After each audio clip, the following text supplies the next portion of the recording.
અમે અમારો પરિચય આપશું જગતને કે હું ભારતનું સંતાન છું, હું આ જ્ઞાતિનો છું. નહીં, એ જ્ઞાતિ વ્યવસ્થા છે, જ્ઞાતિ વ્યવસ્થા છે, વાદ નહીં. આપણે વાદમાં જીકી નાખ્યું. અમારે એને ન અડાય. કોરોનામાં કોઈ મારો બાપે અડવા ન આવ્યો ત્યારે ખબર પડી કે હવે હું હલવાના કયો લ્યો. મારો નાથ કારક કારક બાપુ તમે જો તો ખરા, બ્લેક હોલ મૂકી દે છે. કોઈનું કાંઈ ન આવે, કાંઈ હુજે નહીં. એમાં ભાઈઓનું જોર હતું કે અમારી પાસે એટલા, અમે એટલા ભાઈઓ છે, કોની તાકાત અમારે સામું જોઈએ કે બાપાને ખબર કાઢવા ન જઈએ. ક્યાં કાસમાંથી જોઈ લે બાપા શું કરે.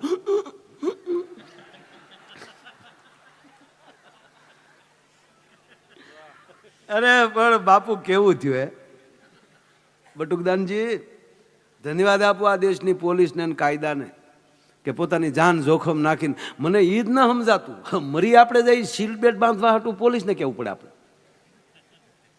હે, માથું આપણું ફાટી જાય, મરી આપણે જાય તો હેલ્મેટ પહેરવા હાટું પોલીસને આપણે દંડ કરવા પડે. ત્યાં સુધી તો હેઠા વહી ગયા. આવ હે, સમજાતું જ નથી. કોરોનામાં બહાર નીકળશો તો તમને પીડા થશે, એને રોકવા માટે પોલીસને બહાર રહેવું પડે છે. આનાથી આપણો કસલાય શું કહેવાય? હકીકત હજી આપણને ખબર ભૂલતું જાય છે બધા. અત્યારે ભારતમાં એ જ ખબર ન પડતી ક્યાં વાહનમાં કેટલાને બેહાય. ક્યારેક ક્યારેક મોટરસાઇકલના દર્શન તો કરો તમે. કઈ કંપનીની ગાડી છે એ જ ન દેખાય, પોતાની જ કંપની માથે બેઠી હોય.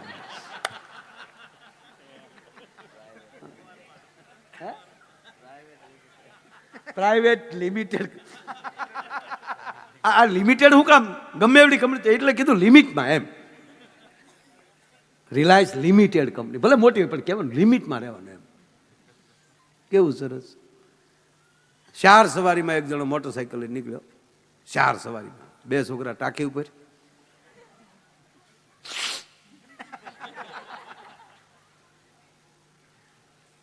ચાર સવારીમાં નીકળ્યા. આપ જેવા સારા અધિકારી PSI ઉભેલા.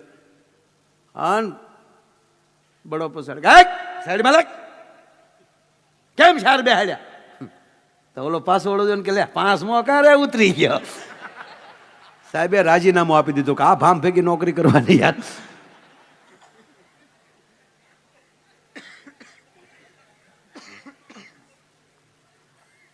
એક જણો 4 સવારીમાં નીકળ્યો ને પોલીસે કીધું ઉભો રહે તો નીકળી ગયો પડખેલી. સાહેબ હમણાં એમ નથી નકલ લેતો હાથ લે. હું તારા પર 2 વાટો હાથ કરતા હતા તને.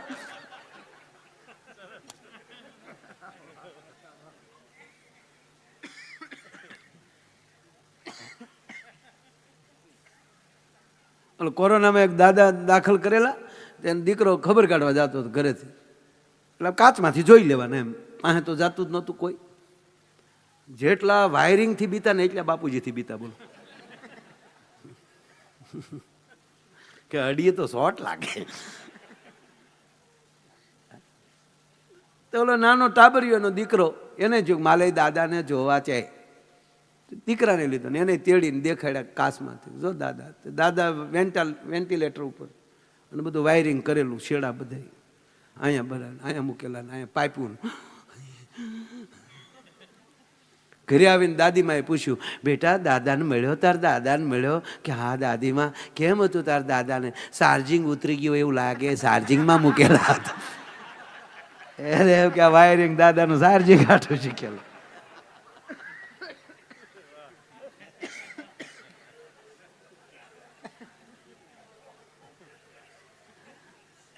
અરે બા પેલો અમે પાછું એને કોરોનાની લહેર કીધી. બોલો આ ભારત હો, કાળા કેરમાય લહેરની સાથે જોડાઈ જવું.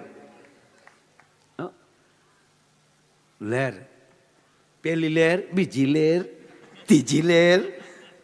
પેલા લીલા લહેર હતા, કોરોના આવ્યો ને તે લીલા વહી ગઈ ને એકલી લહેર રહી.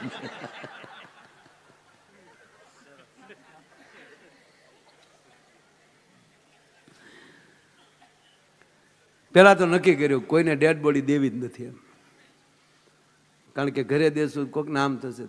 પણ પછી તો મારા નાથે એટલી બધી ઉપરથી મેર કરી, કેટલાકને બિચારા બાળે.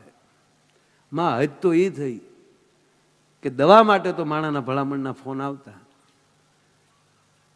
સમય એવો આવ્યો હતો કે ભાઈ અમે દૂરથી આવેલા છીએ. 3 દી થયા અમારા દાદાની ડેડ બોડી લઈને અમે લાઈનમાં છીએ. મને વહેલા લઈ લે તો ઘરના રોઈ રોઈને થાકી ગયા ઘરે, તો આ ભલામણું ચાલુ થઈ ગયું. તોય ભાર હતો. આ તો આખા વિશ્વમાં હતું. બાકી જો હિતળાની ઘોડે આપણા દેશ પૂરતું હોત ને તો એક માતાજી વધી ગયા હોત. જેમ હિતળામાં આવ્યા ને એમ આપણે કોરોનામાં આવ્યા હોત. આપણે કોઈ પણ ને પછી શ્રદ્ધામાં નાખીને, એટલે એનું કારણ શું ખબર? જો શીતળામાની વખતે તે અડાય નહીં, સોશિયલ ડિસ્ટન્સ ફરજિયાત હતું. એટલે આપણે શું કીધું ખબર? પડસાયો ન લેવાય. ફટાકડીના પાણી સિવાય આપણી પાસે ઉપાય નહોતો. એટલે હિતળાઈ જે ફટાકડીના પથ્થર હતા એને હિતળાઈમાંનો પથ્થર બનાવી નાખ્યો અને એ જ ગોળાની ઉપર મૂકી અને એનું ગાળેલું પાણી હિતળાઈમાં નવરાવેલું અભિષેક કરેલું પાણી પીવું. આવું બધું હતું. હું નહોતો તે દી. આપણે નહોતા યાર. તમે જો મારા મોઢામાં છે કે ડાક તો પછી યાર પાછી એની રસી આવી ગઈ ને ખબર પડી કે આ તો આમ હતા. એટલે પહેલા તો એ ડેડ બોડી આપતા નહીં. એમાં એક ભાઈને ફોન કર્યો ડોક્ટરે, તમારા દાદાને લઈ જાઓ. તો ઓલા ગાડી લઈને આવ્યા ત્યારે મોઢા જ દેખાતા નહોતા. એટલે કીટમાં પેક કરી દે. અહીંયા ખાલી બોર્ડ મારેલું હોય, માયા વીરા ભમર.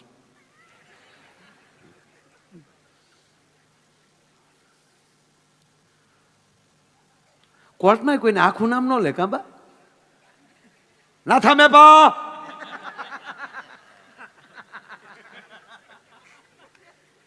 શું કરતા હતા? કાંઈ આપણે કાંઈ નહીં મારે. આપણે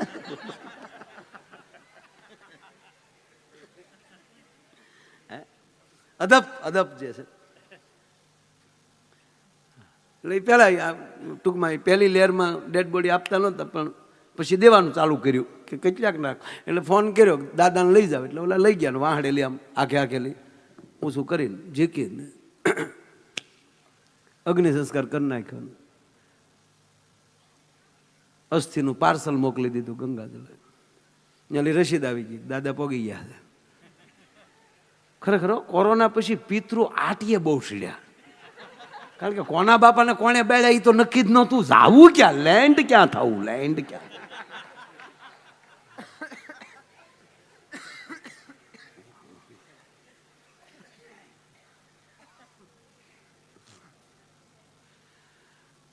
એ કે આપણે શ્રાદ્ધ છે અને દાદાને શ્રાદ્ધમાં ભેળવવાના છે. ઓલા કે એ રહેવાય ગયો. કેમ તા કુટુંબમાં ન ભેળવ્યો કોઈ દી શ્રાદ્ધમાં ભેળડો. જીવતો તો તેથી કોઈ દી કુટુંબમાં નથી ભેળવા. જીવતા હોવ ત્યારે કુટુંબમાં ભળી જાજો, જીવતા હોવ ત્યારે સમાજ સાથે ભળી જાજો, તો જ તમે શ્રાદ્ધમાં ભળી શકો. શ્રાદ્ધ એટલે શ્રદ્ધા, ભરોસો. એટલે ઓલા દાદાને લઈ ગયા. 12મું બધું પત્યું. 15 દી પછી પાછો ફોન આવ્યો કે તમારે દાદાને લઈ જાઓ. ઓલા કે એક દાદો લઈ જાઓ, દાદાને લઈ જાઓ. દાદાને ખાઈ હોય. અરે કે પણ તમારા દાદા સાજા થઈ ગયા છે. આ લે ન્યા જાતા તો દાદો જેમ તગારામાં વીસી બેઠો એમ બીડી ટેકાવીને બેઠેલો અને અવળી અવળી દીધી. 2 મહિનાથી મારા દીકરાઓ કોઈ ખબર કાઢવા ન આવ્યા. અને કે આ તારો બાપ તો જીવે હાલે હાલે. ગાડીમાં બેહાડીને પછી એક ભાઈ ગયો રસીદ લઈને ગયો કે 15 દી પહેલા એક ભાભો લઈ ગયા. એ પછી છેલ્લે ચરવાળો કરી લે છે. ત્યાં લઈ જાવ તમારા દાદા.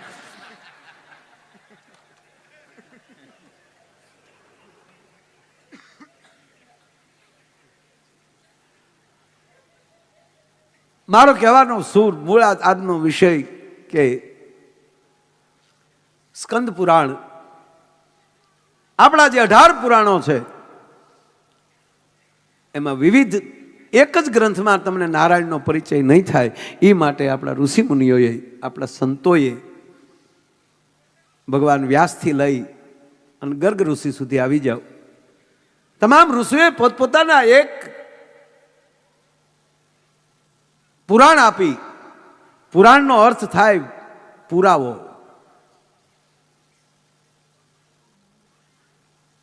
હરખું હાલવું હોય ને તોય પુરાણ જોવે, નગર ખાડા ખડિયા થઈ જાય સાહેબ. આપણે હાદી ભાષા એમ કહીએ ને થોડું ખેતરમાં પુરાણ કરી લો તો ઉગશે, એમ જીવનમાં કાંઈક આવા પુરાણ કરી લો ને તો જ જીવન ઉગશે, હમણાં નહીં ઉગે મારા વાલા. એટલે વિવિધ પુરાણો દ્વારા આપણે ભગવાનનો પરિચય પાવે છે આ દેશના ઋષિમુનિઓ, આ દેશની વ્યાસપીઠો. યજ્ઞેશ દાદા વાત એ હતી કે કક્કામાં ને એબીસીડીમાં ફેર શું? ક્યાં ક્યાં રમી આવ્યા? એટલે મેં કીધું કે ભાઈ કક્કો છે એ એપલ થી એ બી એક ભાઈની ઘેરે હું ગયો ને એના પપ્પાને મારે હારે આવવાનું હતું, સારા માણસ, મોટા માણસ. મને કે આવ્યા છો તમે ચા પાણી પીવો તો મને કે હું ફ્રેશ થઈ જાઉં અને તૈયાર થઈ જાઉં.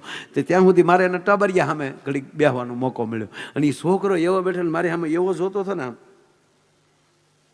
હું કે બેટા નમસ્તે. ઓળખું છું હું નમસ્તે. મારા ભાઈ જોવો ને? હું કહું હા ટીવીમાં જોઉં. ટીવીમાં આવો ને તમે? હું આજ જ બહાર નીકળ્યો ટીવીમાં જોઉં. લાગ્યું મને હાવ થઈ ગયા છો લબલ જેવા છે. હું ઓળખું છું ને મારા બાપા કહેતા હતા માયાભાઈ છે ને બોલે બધું પણ ઠોઠિયા છે હાવ, ભણેલા નથી, ભણવા ગયા જ નહોતા. એબીસીડી તો આવડતી ને. અરે મેં કીધું એબીસીડી નો આવડે હોય?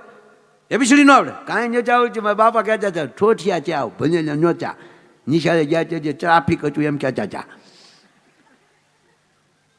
એબીસીડી નથી આવડતી. બરાબર, એબીસીડી નો આવડે? લાઈવ લખી દઉં. તે લઈ આવ્યો નોટબુક ને પેન આપીને, મેં એથી લઈને ઝેડ સુધી લખી નાખ્યું. તો બેઠો એનું કે આપલું લેચન થઈ ગયું. ભણના દીકરા મહેમાન પાસે લેશન કરાવી લે. પણ એબીસીડી બહુ ગંભીરતાનો મુદ્દો. એબીસીડી છે એથી શરૂ થાય બાપુ, અને ઝેડે બા પૂરું થાય. સફરજનથી ચાલુ થાય, જાનવરે પૂરું થાય. ઝેડ નામ જીરાફ. અને જ્યારે કહેવા ગયો મારો કક્કો, પછી હિન્દી હોય તોય ભલે, સંસ્કૃત હોય તોય ભલે, ગુજરાતી હોય તોય ભલે, પણ કક્કો કલમથી ચાલુ થાય, લેખણીથી, વેદથી ચાલુ થાય મારું તમારું. કલમ એટલે વેદ, લેખણી. કલમથી ચાલુ થાય, વેદથી ચાલુ થાય. અરે જન્મ થાય ન્યાલી વેદ હારે આવી જાય બાપા. સઠિયેથી તો ચાલુ થાય, બ્રહ્માજી લેખ લખવા આવે, ન્યાલી વેદ સાથે બાળક જોડાઈ જાય છે. અને ગીત વગેરે જીવી નો કહું, ગીતથી જ જીવન ચાલુ થાય, ગીતે જીવન પૂરું થાય. હાલરડાથી ચાલુ થાય, હાય હાય પૂરું થાય. હાલરડું લઈ અને મરસ્યા સુધી, સઠ્ઠીથી લઈ અને પીઠી સુધી આ ગીતો.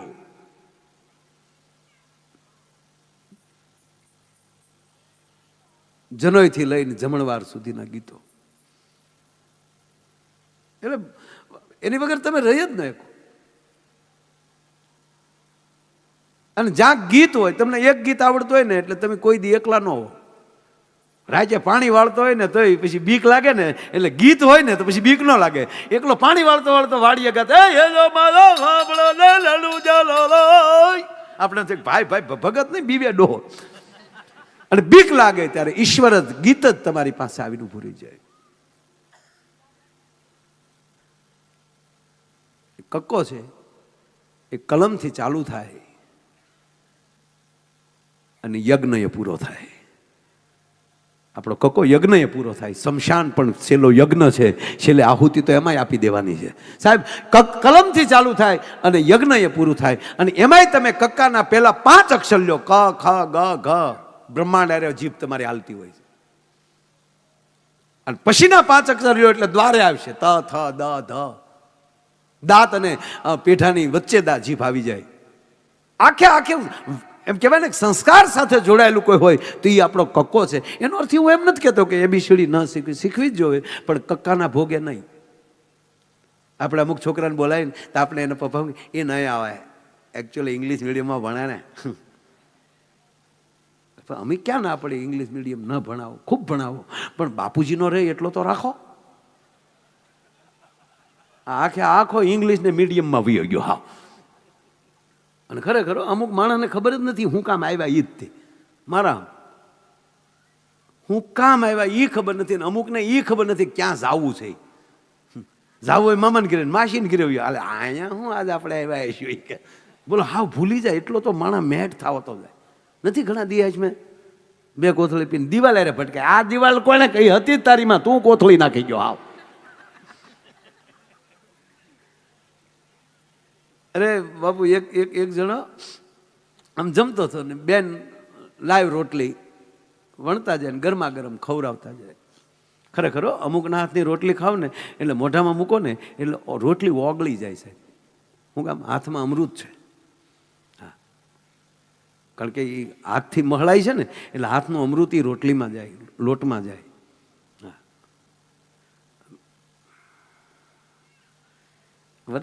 મારે એક પૂછવું છે આ હોટલ ઘરની છે ને મારી હોટલ છે હોટલનો વિરોધ નથી પણ તમે જે હોટલમાં તાંદુરી ને નાન ને એના જે ઓર્ડર આપો છો એવી રોટલી ઘીરે કડક બને તો આમાં કેટલા સ્વીકારે એન્ટ્રીના દીકરાથી ચલજ છે હો ચલજ છે હું કાઈ ગયા પછી ડોયા હામાં તાણીએ ક્યારે તૂટે ડોયા પણ એન્ટ્રી પાડવામાં જીવન ખતમ કરી નાખ્યું 90% જીવન આપણે એવું જીવીએ છીએ કે બીજાને કેમ સારું લાગે